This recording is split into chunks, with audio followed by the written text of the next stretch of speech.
Welcome to DM Neurology MEDC.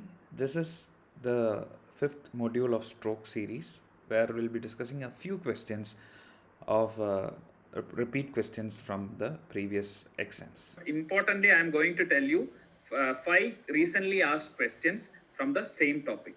So try to answer this question by yourself. So this was asked in the recent AIMS 2020. That is this session. So this is question number 21, I guess. So try to answer these questions. About the 40 have answered, and most of them have answered it correctly. Excellent. So I will tell you that regarding the management surgery part in stroke, in cerebellar hemorrhage, what happens is that the cerebellum posterior cranial fossa has a tight area. So if there is an increase in bleed, then it can lead to hydrocephalus also and can cause brainstem or supratental herniation in that region, causing immediate mortality. So in case of a cerebral hemorrhage with raised ICP, you cannot wait. You have to immediately go for a posterior craniotomy. And putaminal bleed is significant, but if no midline shift, then we need to treat the patient. Most common causes actually hypertension. CVT actually we manage medically. Subarachnoid hemorrhage, if there is no hydrocephalus, it's okay.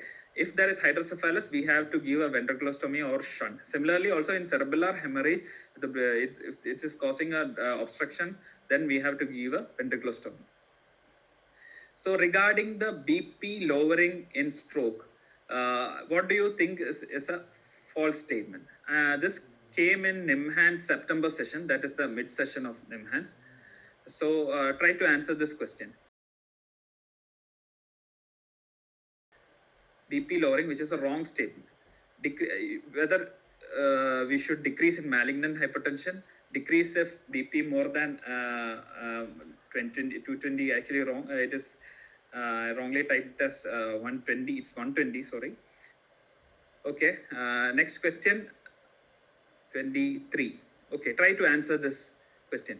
In symptomatic carotid stenosis, the relative risk reduction at 2 years with treatment is?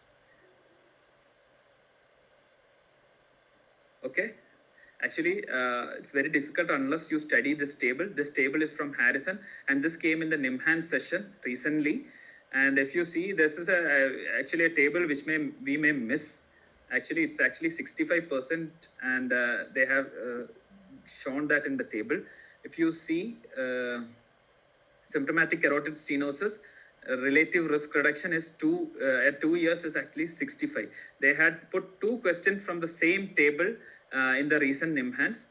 And if you try to answer this question, yeah, you answered it. Okay, already. And next question is, which of the following is a false statement regarding the management of relative risk reduction with treatment of stroke? It's a very difficult question, which has been taken from the same table. You may think that these are the questions you shouldn't guess and answer, because these are actually from the table, and most of them have guessed it wrong.